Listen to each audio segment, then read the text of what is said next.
Bom dia a todos. Meu nome é Caroline Balbino, eu sou diretora-geral do Grupo Legalizar e advogada de formação, atuo no Polo Moveleiro há mais de 18 anos e conheço, né, trabalhando aí no famoso chão de fábrica, né, a gente conhece as principais dores do polo, as principais questões que envolvem todo o o mecanismo, a cadeia produtiva, desde o fornecedor da madeira e fornecedores principais, né, de toda a cadeia, até mesmo as questões de relação de consumidor.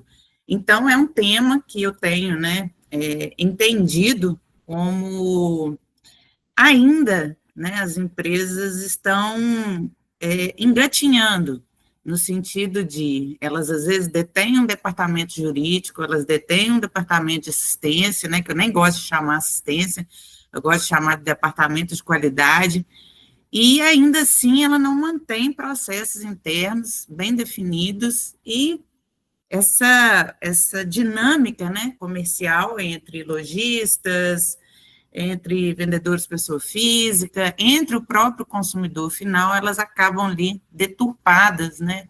E muitas vezes aí terminam numa ação de consumidor, uma ação judicial, onde todas as partes perdem, né? Inclusive a reputação da empresa, né, fabricante, não fica tão bem reconhecida e geram-se aí problemas, né, de PROCON, um histórico ali negativo da empresa, no Reclame Aqui, outros sites, né, então nós não vamos fazer a exaustão do tema, nós não vamos falar tudo sobre o tema, que é um tema aí para a gente viver falando sobre ele, dada a dinâmica dele, né, então, seria um tema aí, pelo menos, para a gente passar todo um conteúdo mais profundo, de pelo menos umas 5 aulas, né, para a gente tentar seguir. Mas vamos fazer uma coisa bem light aqui, ao final, né, eu vou abrir o microfone, se vocês quiserem fazer alguma pergunta, mas no chat também, quem quiser pode ir colocando,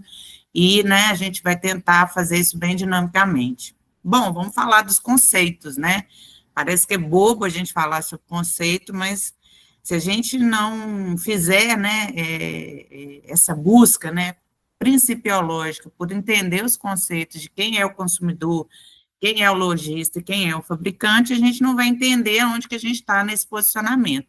Se a gente é consumidor, se nós somos lojistas, ou se nós somos fabricantes. Uma pessoa jurídica, ela pode ser consumidora, quando ela consome produtos para ela utilizar na empresa dela. Exemplo, a empresa X comprou uma, uma mesa de reuniões para ela usar na mesa de reuniões dela. Então, ela, neste caso, ela não está comprando para revender, ela está comprando para uso próprio.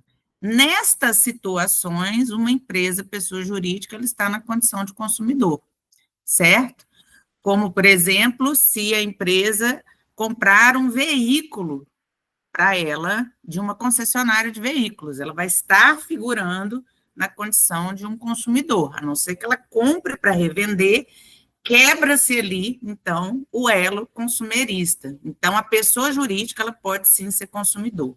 Mas nessa relação aqui que a gente está falando propriamente dita, né, entre o fabricante do móvel, o lojista e o consumidor final, seja pessoa física ou jurídica, né? É dessa relação que a gente vai falar hoje. Então, o consumidor, né? Já vimos, ele é pessoa física ou jurídica detentor de direitos de consumo, então, ou ele compra um serviço, ou ele compra um produto, e dentro dessa relação, para uso próprio, ele cria, né, direitos e se aplica a ele o Código de Defesa do Consumidor.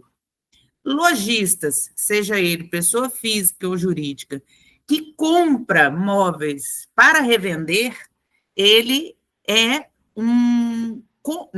ele mantém uma relação contratual, ele não mantém uma relação de consumidor, ou seja, esse lojista, ele não tem uma relação de consumidor com o fabricante de móveis. E o fabricante é aquele que produz, né, que desde a matéria-prima manufatura aquele produto ou desenvolve, né, aquele produto e coloca ele no mercado. Geralmente, tem clientes fabricantes que, por exemplo, ele vai atuar no varejo, então ele pode ter fabricar para a própria loja, é raro, mas pode existir, ou ele pode ser um fabricante que fabrica para outras empresas revenderem. Ah, Carolina, mas pessoa jurídica fabricante não pode vender para retireiro, pessoas que são pessoa física e vendem, por exemplo, em marketplaces, no Facebook, em grupos de WhatsApp? Pode, claro que pode. Né? Então, o fabricante é aquele que produz o produto, bota ele no mercado e ali ele é responsável por aquele produto, assim como o lojista, que nós vamos ver aqui um pouco mais à frente. Né? Então, essa estrutura da cadeia do consumidor, ou na estrutura da cadeia, né, moveleira, que a gente vai falar, de consumidor de móveis, eu tenho a figura do fabricante, eu tenho a figura do transportador, eu tenho a figura ali do lojista, eu tenho a figura do montador e na ponta dessa cadeia eu tenho o consumidor final, seja ele pessoa física ou jurídica. Então, essa cadeia, né, ou ela vai ser entre fabricante, lojista, transportador, montador, consumidor e todos os demais anteriores da cadeia. Então, essas relações podem ser diretas entre eu, fabricante, eu, lojista e o meu consumidor final, ou eu, fabricante, somente fabricando para outras pessoas jurídicas, que é uma realidade que a gente vê mais, por exemplo, no polo moveleiro de Ubá. Né? O polo moveleiro vende através, principalmente, de representantes, esses representantes também são pessoas jurídicas, né? Mas estão ali como um elo, né, entre o lojista e o fabricante, e esse lojista geralmente é uma pessoa jurídica. Então, essas pessoas são regidas pelo direito civil, elas não são regidas pelo direito do consumidor. E, né, nós temos problemas que ocorrem frequentemente por não existir uma regra clara escrita dentro dessa cadeia. Então, essas pessoas se relacionam dia a dia através do WhatsApp, existe um senso comum e uma regra geral que, né, geralmente um copia o outro e aquilo vai, né, se copiou errado, vai todo mundo fazendo errado ali para frente, principalmente nessa cadeia de representantes comerciais, né, é um assunto para outro tema, mas só abrindo uma janela, né, até para o representante comercial, pessoa jurídica, a gente tem regras para que ele possa, né, estar de forma mais segura vinculado às empresas. Ok? Então, nós estamos falando aí de relações contratuais. E se é um contrato, tem que existir cláusulas, né? E essas cláusulas, muitas vezes, elas são verbais, né? É o contrato verbal. Ou seja, eu não tenho políticas, regras, padrões e cláusulas claras, onde essa relação que eu tenho dentro dessa cadeia com todo mundo, né, ela acontece. Então, eu não tenho uma política para o transportador, ele faz do jeito dele, eu não tenho uma política com o lojista, geralmente eu estou tendo que ficar vulnerável ao que o lojista quer, o jeito que ele acomoda o meu móvel num depósito, o jeito que ele transporta meu móvel até a casa do consumidor, os montadores que ele está escolhendo para poder fazer a montagem do meu produto dentro da casa do consumidor final, e onde não tem regra, gente, é o samba do crioulo doido, né? A gente, né, as regras, elas vêm para nortear os processos e fazer com que as coisas fiquem mais claras, né? E a receita do bolo, sai o bolo lá lindo, maravilhoso ao final. E todo mundo sabendo a receita, né? E a gente tem hoje, né, dentro dessa relação, o consumidor como aí o empoderado, né? O consumidor tem ali o PROCON, que o assiste, nas relações de consumo onde há, né, uma massa atingida, por exemplo, uma propaganda enganosa. O próprio Ministério Público é detentor do direito de ação, por exemplo, entrar com uma ação civil pública contra uma loja, um fabricante que postou ali e enganou, né, fez uma propaganda enganosa, induzindo as pessoas a erro no processo de compra. Então, o consumidor, ele está muito empoderado. Por outro lado, o fabricante, ele está completamente vulnerável. Ele é quem detém o maior trabalho dentro dessa cadeia, e ele se submete a qualquer regra não escrita, e ali ele assume, né, de alguma forma, muitas vezes tendo que pagar a indenização sozinho, porque a loja fechou, o vendedor é um vendedor de WhatsApp, trocou de WhatsApp, nunca mais apareceu, então, às vezes é um profissional que está ali em e-commerce, né? Então, eu estou lidando muitas vezes, fabricante, com um lojista que não é uma pessoa que detém uma loja física, então, o que aumenta ainda mais a minha vulnerabilidade, porque essa pessoa não tem muito o que perder, né? Ela deu ruim, ela abandona aquele CNPJ, abre outro no nome da mãe, esconde no nome do marido e assim vai, né?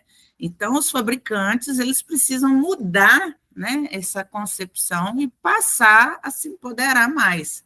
E empoderar suas equipes internas para que elas possam, dentro dessa cadeia de responsabilidade, não só entender o que cabe ao fabricante, mas cumprir com o que ele determina, porque ele sim é o elo forte da relação. Se eu não tenho fabricante, eu não tenho produto, eu não tenho transporte, eu não tenho depósito, eu não tenho um mostruário para a loja, consequentemente, eu não vou ter consumidor para consumir o produto, porque não tem produto. Então, o fabricante, né, entendendo o seu grau de responsabilidade dentro da cadeia, ele entendendo que ele pode impor regras para que essa relação até a ponta final saia ajustada a um ponto, a um nível que evite ou reduza ao máximo os problemas dele de consumidor, ele vai estar cada vez pagando menos, né, porque ele não vai estar ali recebendo de última hora uma intimação, às vezes, de uma ação de consumidor com um consumidor com a qual ele nem sabia que existia, né? Ele só foi saber do problema quando ele recebeu a intimação daquele problema. Então, isso é muito comum, né? Então, apesar do Código de Defesa do Consumidor estabelecer que a responsabilidade é solidária entre lojistas e fabricantes em caso de vícios e defeitos, existe uma vírgula, e essa vírgula, né, como diz o ditado, o diabo mora no detalhe. A questão é a seguinte: se dentro dessa cadeia, esse vício ou esse defeito, ele for ocasionado por um terceiro, lembra da cadeia? Tem o fabricante, e vamos lá, eu tenho depois do fabricante, saiu o móvel de dentro da empresa, eu tenho ali o transportador, eu tenho ali o lojista, seja e-commerce, seja loja física, eu tenho ali um montador, eu tenho ali um dono de depósito, porque muitas vezes a empresa, o depósito não é no mesmo lugar da loja, ela detém um depósito alugado, que muitas vezes está ali mofado, chão batido, seu móvel vai empenar, seu móvel vai molhar, seu móvel vai dar mau cheiro, seu móvel vai, eventualmente, produzir alguma mancha no tecido, modificar, às vezes, até a qualidade, seja da espuma do tecido, ele vai, às vezes, rasgar, porque ele foi submetido ali a um local inadequado para o depósito temporário, antes dele ser transportado para casa do cliente. E ainda assim eu posso ter uma segunda transportadora que transporta para a casa do cliente, e lá o lojista coloca qualquer montador que ele pegou ali no frete, ali num chapa qualquer, e coloca lá e fala que o cara é montador de móveis. Ou seja, olha a vulnerabilidade, né? O transporte, eu posso ter ali buraco na estrada, nossas estradas são péssimas. Eu posso ter ali, principalmente os produtos que têm vidro, né? Peças ou acessórios mais delicados. podem danificar no próprio transporte.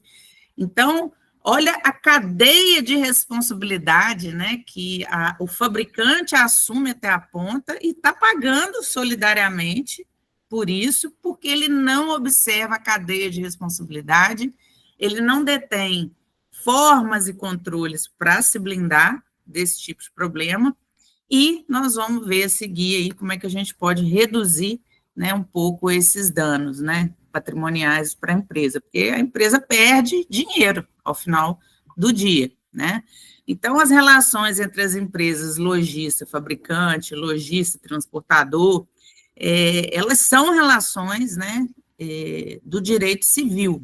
Então, são contratos, né, que devem estar claros, detalhados, minimamente em e-mail documentado, né? Eu não posso imaginar que uma empresa organizada não detenha o e-mail do lojista que ela se relaciona para vender, sei lá.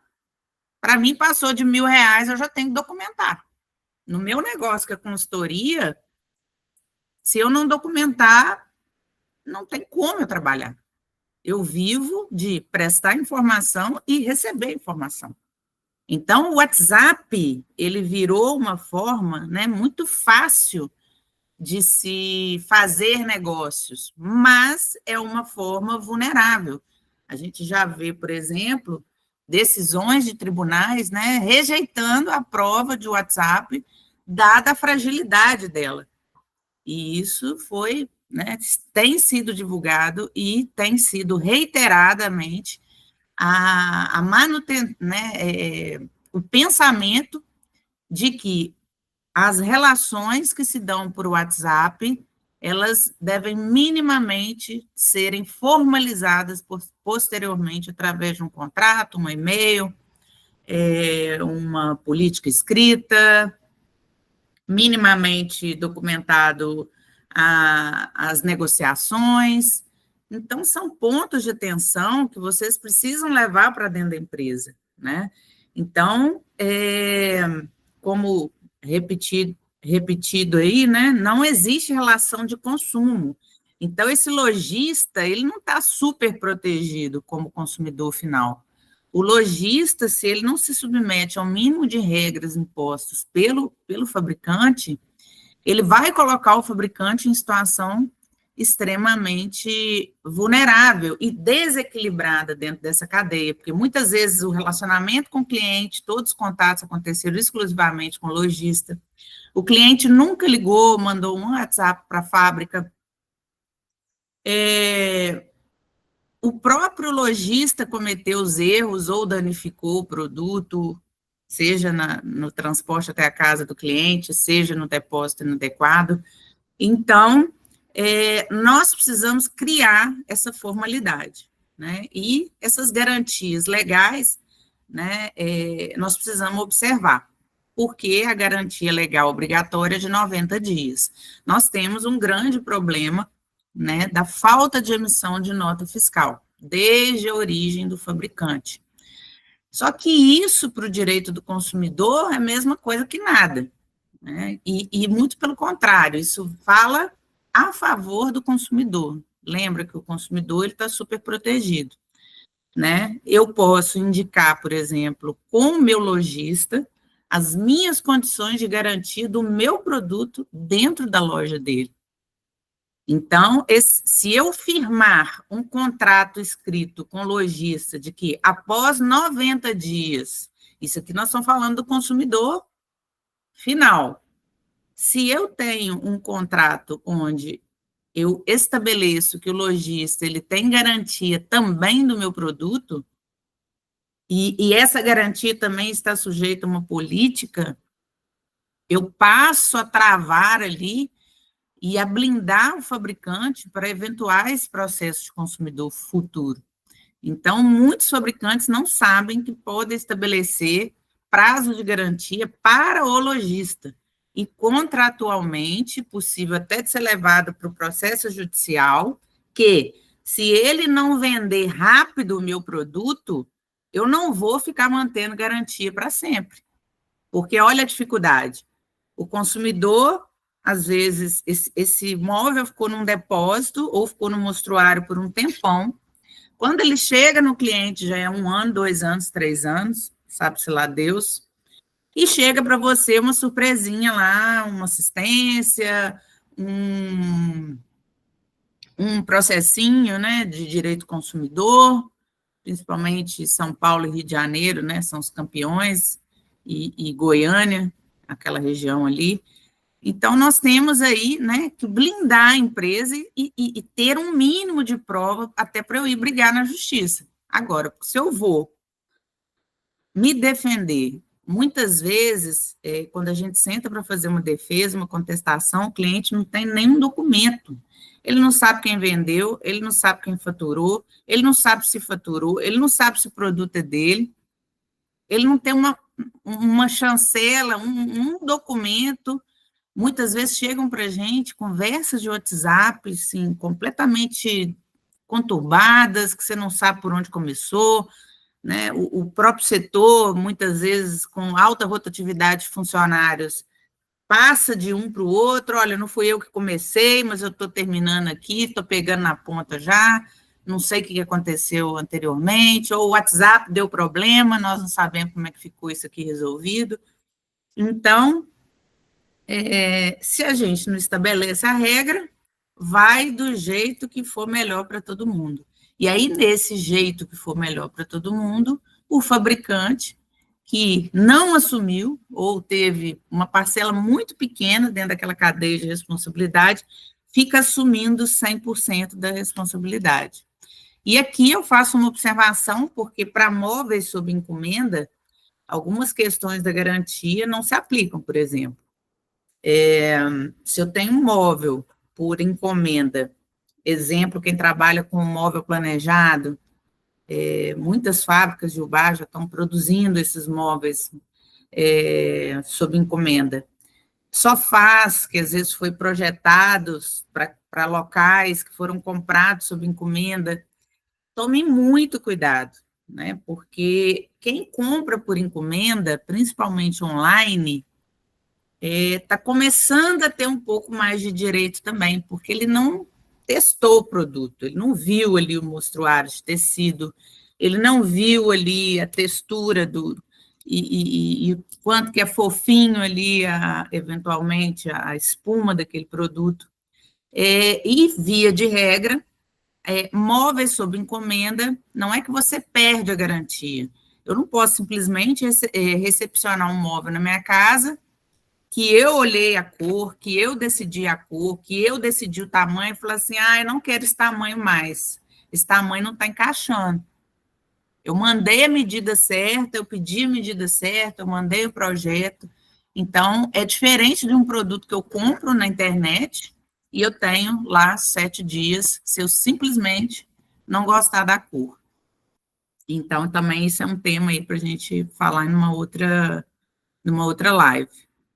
E, gente, falando sobre formalização, né, de informações, registros, a gente tem que os setores de assistência, né, não tem padrão algum. E, como eu disse, muitas vezes, com a alta rotatividade funcionário, um entra pegando o bonde andando, quem saiu não vai nem lembrar o que aconteceu, e não tem como, na dinâmica das empresas, né, um setor tão dinâmico, que às vezes está trabalhando com casos aí de 1 ano, 2 anos atrás, ter esses registros, né? A maioria das empresas hoje, elas trabalham com sistemas, software.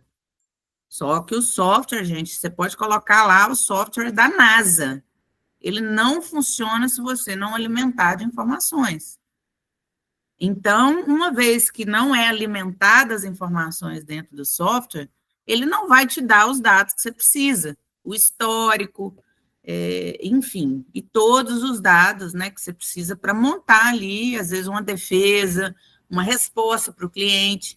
E digo mais, né, os setores de assistência, os setores de saque, serviço de atendimento ao consumidor, que muitas vezes as empresas não conversam, não tem nenhum processo padronizado para conversar com o consumidor final, mandam o consumidor final procurar o lojista, certo?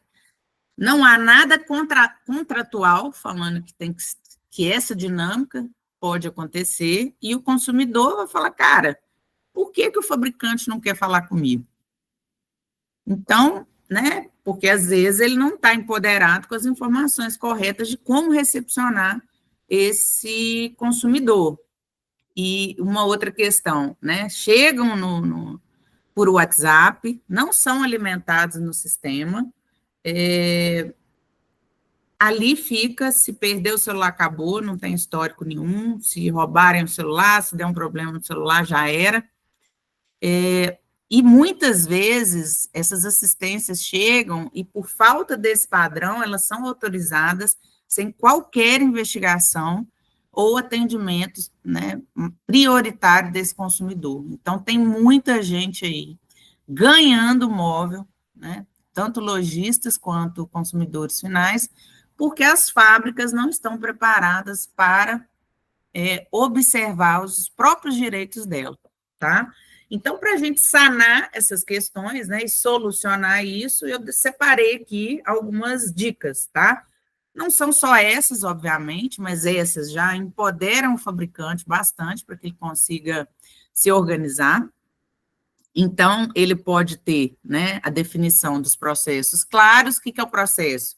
A minha política devidamente escrita, os meus padrões aos quais eu vou planejar a minha entrega, como eu vou planejar a minha fabricação. Muitas vezes tem lojista que está ali solicitando o pedido no dia que o prazo que ele deu para o cliente final lá está vencendo, porque às vezes ele não tinha capital para comprar o produto.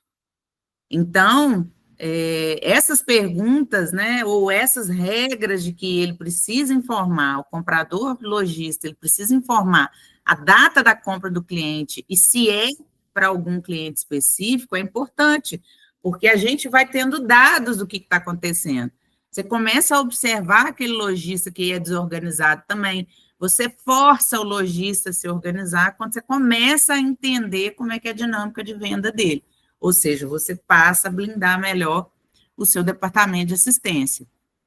Então, definindo essas políticas, né, a gente precisa definir esses prazos, né, para a gente solucionar. Esses prazos devem ser devidamente anotados, né, como eu disse, gente, formaliza que seja por e-mail, né, vai criando o histórico do e-mail ali, porque o e-mail vira tipo um banco de dados, e, ao mesmo tempo, alimenta, né, oriente o setor de assistência para alimentar o sistema. Ah, o rapaz do setor, a menina do setor é ruim de mexer com a internet, com o software. Põe ela para fazer o treinamento do sistema. Não tem jeito da pessoa já, às vezes, chegar sabendo tudo. Às vezes ela tem boa vontade, ou ela não tem muita facilidade com os sistemas, ela precisa de um treinamento específico. Tem gente que senta e já vai... porque a maioria dos softwares, eles são muito intuitivos, né? Ou pelo menos estão tendenciando a ficar.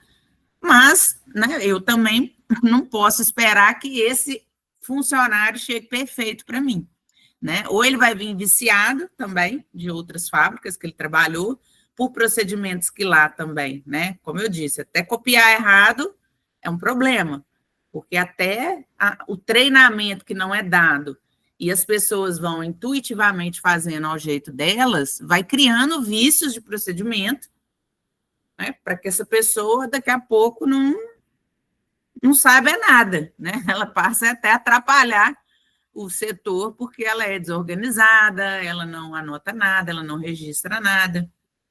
E o registro, que é, né, esse rastreamento do problema desde quando ele começou, né? Então, eu preciso registrar, eu preciso colocar isso nos meus sistemas, nos meus e-mails, ou nos meus bancos de dados de servidor, para que eu tenha todo esse histórico. Eu não tenho que ficar dependendo do lojista para atender um consumidor final, a qual a culpa pelo processo é do lojista.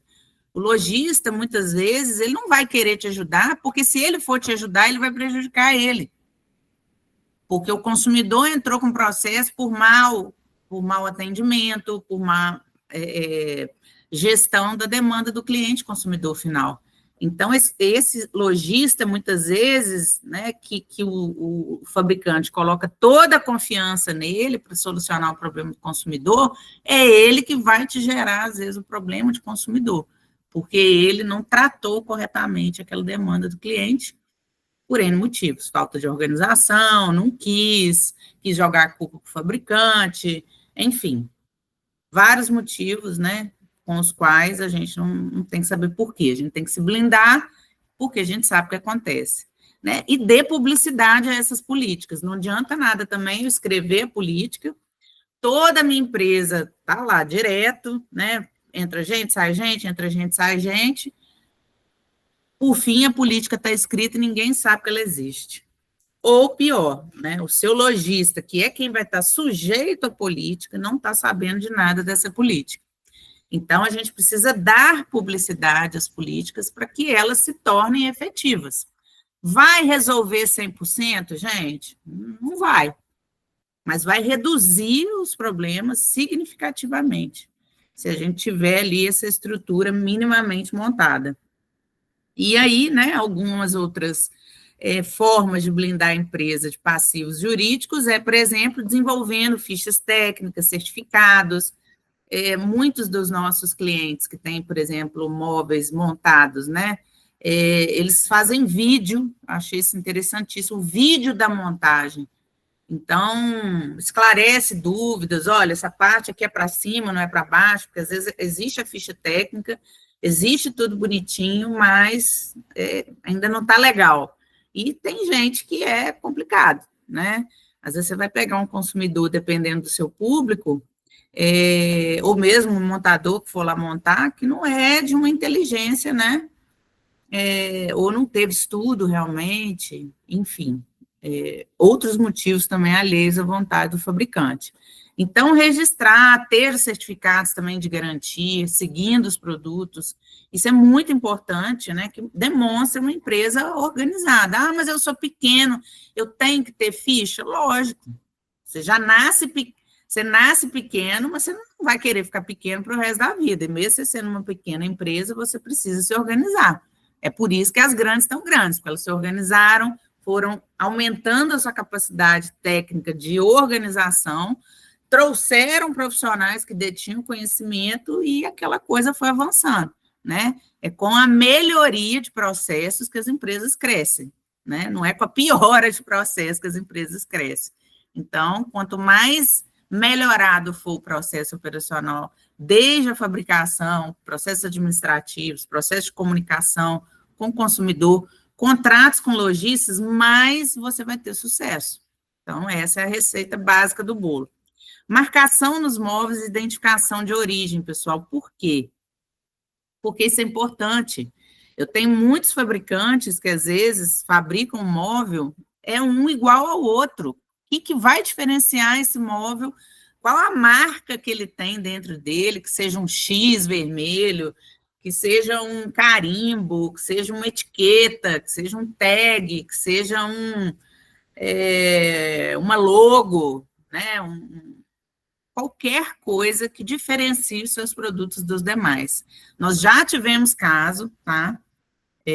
Na empresa, e inclusive nós ganhamos por conta disso. A gente conseguiu provar, a gente mandou o técnico lá, o técnico nosso fez a avaliação, era um produto muito caro, inclusive, de estofado, era um conjunto imenso, enfim. O problema foi resolvido porque o técnico detectou que aquele produto não era nosso, não era do cliente. Então, muitas vezes, o lojista, ele nem lembra de quem que ele comprou, porque ele compra de um monte de fornecedor diferente, e muitas vezes móveis iguais. E pode acontecer dele simplesmente ou errar na hora de emitir a nota fiscal para o consumidor final, ou literalmente não sabe quem é, não emitiu nota também para o consumidor final, falou qualquer bobagem lá, falou da sua empresa, sabe que você é desorganizado também, falou, opa, aqui eu vou porque eles não têm nada, nunca me pedem nada. Então, o lojista também percebe a vulnerabilidade, né, da fábrica. Então, tentem criar essas marcações para que vocês tentem essa diferenciação aí no caso, né, de assistências ou trocas, enfim. Circulares e políticas claras, né? Então, como eu disse, você pode fazer circular, né? Circular 01/2025 está falando de como que vai ser o processo agora de transporte, tá, lojista? O transporte será feito assim, assim, assado, nós vamos exigir que no momento que chegar a mercadoria, você dê o seu aceite, tem que ser um gerente com poderes, precisa tirar foto da pessoa com a identidade do lado, precisa ter assinatura de um termo acessório na própria nota ou no romaneio do produto, falando ali que a pessoa conferiu no ato do recebimento. Então, são formas, né, de você também fazer que não criar uma política também que às vezes você vai ficar só engessado nela e aquilo vai ficar estático ali, né? Se você não tem um departamento jurídico dinâmico, você pode ter um documento também que vira, né, um elefante branco ali e ninguém vai dar nem confiança para aquilo. Fica um documento que não é atualizado, fica um documento que ninguém sabe que existe, e muito pior, né? Você pagou por isso. Padronização de processos internos e externos, como eu disse, né? Eu posso exigir dessas pessoas que estão comigo na cadeia para que elas também estejam, né, vinculadas a essas políticas de padronização que a gente cria dentro das empresas e treinamentos contínuos para a equipe interna, porque eu preciso fazer a gestão do conhecimento. A rotatividade de funcionário faz com que, às vezes, o conhecimento que a gente deu em janeiro, em março, já não existe mais lá dentro, porque as pessoas do setor foram mandadas embora, são outras, ou quem ficou já não lembra mais. Então, gente, as visitas técnicas, né, internamente, para treinamento de equipe, é fundamental que o departamento jurídico tenha essa perspectiva de trabalhar no preventivo, para que vocês consigam fortalecer, empoderar a equipe de vocês, para manter esses processos operacionais em pé, porque, meu filho, a coisa mais fácil que tem é mudar a regra, né? Então, você institui a regra, o famoso, as regras foram feitas para serem quebradas, né? Porque a gente precisa dar esse caráter de continuidade, né, na operação. Eu não posso parar a minha operação porque eu estou com um problema no móvel lá e muitas vezes isso tá, o prejuízo de parar para resolver isso é melhor mandar um móvel novo. Essa visão está totalmente errada, né? É uma visão aí muito arriscada, porque isso abre brechas, né, para toda essa cadeia que está junto com você fazer o que quiser do fabricante. Né? Então, a gente precisa educar, fortalecer e dar as ferramentas para os colaboradores, para que eles consigam operar esse processo, né, e manter esse processo em pé, aí trazendo a força que a gente precisa para o fabricante. Então, preciso, né, me atentar a essa questão dos contratos de fornecimento e revenda. Então, empresas que compram muito ou que compram em determinados padrões, né, às vezes é um lojista que tem 15, 20, 30 lojas, ele quer mostruário, ele quer as bonificações. Então, se eu fico ali, né, na mão do lojista também, se eu não estabeleço as minhas regras, ou às vezes, né, eu estou aqui toda a vida, né, produzindo para a Maria. Maria tem 15 lojas. De repente, Maria quebra. Você não está sabendo. Você comprou matéria-prima para atender as 15 lojas da Maria. Você tem funcionários dentro da sua fábrica que atendem a Maria. E agora você não tem o cliente mais. Ou o cliente está inadimplente. E o esforço que você vai ter que fazer para você se readaptar, né, é muito complicado. Então, esses contratos não resolvem também, gente, 100%. Mas eles vinculam as partes, né, inclusive a pessoa física dos sócios da empresa, para que eles estejam comprometidos, né, com esse fornecimento, essa revenda que eles vão fazer. E é a oportunidade onde você vai também estabelecer essas políticas, essas regras, né, que podem ser mudadas a qualquer tempo, né, ela não é uma coisa estática, ela nem pode ser uma coisa estática, né, devido a essa dinâmica dos processos comerciais e consumidor. Atualização de mostruários e comunicações de mudança, né? Engraçado que semana passada nós tivemos dois casos iguais, mas por coisas diferentes. Por exemplo, A maioria dos tecidos, né, de cadeira, estofado, eles vêm da China, ou são importados de algum lugar na Ásia. Então, existe uma falta de padronização desses tecidos, porque não tem um fabricante, eu tenho vários fabricantes me mandando um rolo de cor vermelha. E ali vem tonalidades diferentes, e ali vem texturas diferentes.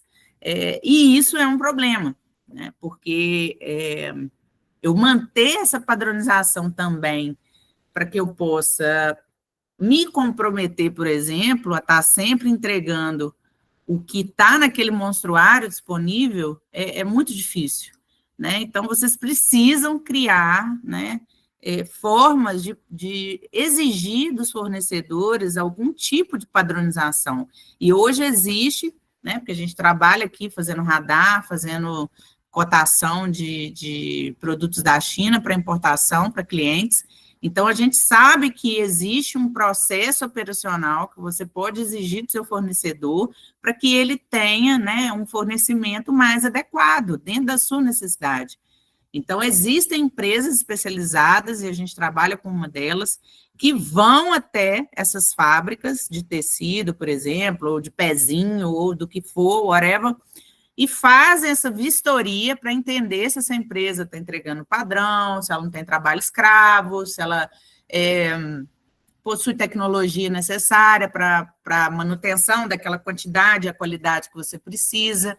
E hoje, né, facilitou muito as relações internacionais, né, para importação e para exportação, óbvio, mas especialmente para importação.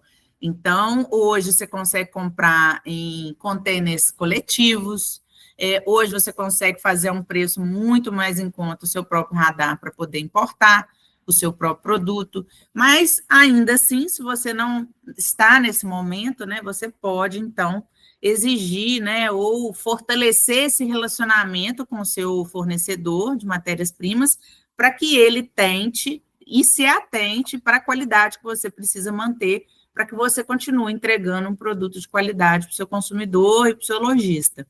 E aí, né, vem uma questão que eu falei do problema, que houveram, né, lojistas vendendo com mostruários de tecido e mostruários de modelos que já estavam fora de linha.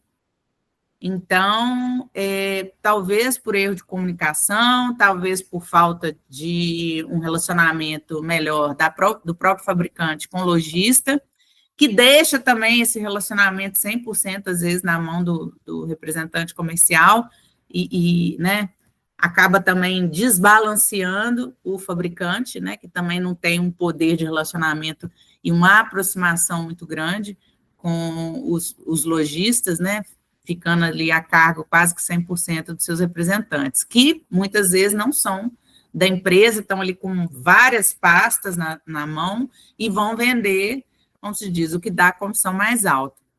Então, também é um outro tema, né, a gente falar sobre representação comercial. Então, eu agradeço vocês, queria abrir ou saber se teve perguntas, tá?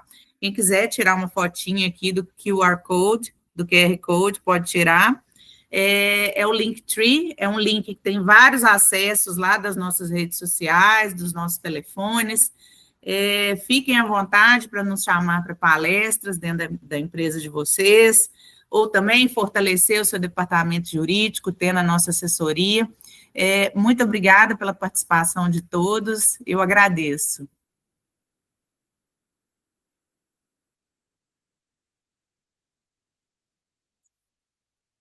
Não tivemos perguntas.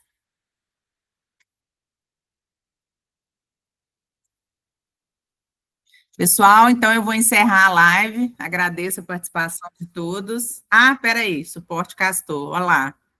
Tem alguma pergunta?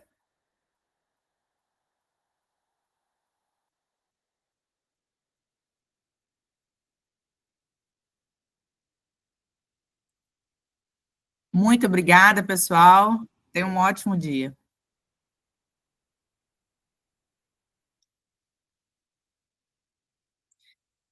Tem alguma sugestão para a gestão dos contratos com as lojas multimarcas parceiras? Então, A gente tem contratos, né? Eu posso analisar o contrato que você tem, entender como é que é o seu processo de venda para esses lojistas, por exemplo, essas lojas multimarcas, entender aonde estão as vulnerabilidades, aonde você pode melhorar, ou aonde você pode fortalecer mais o relacionamento com ele. Se você quiser, né, eu faço essa análise e faço aí uma cortesia em nome da nossa live aqui em respeito à sua presença. Tá joia? Vou colocar aqui meu telefone, se você quiser entrar em contato.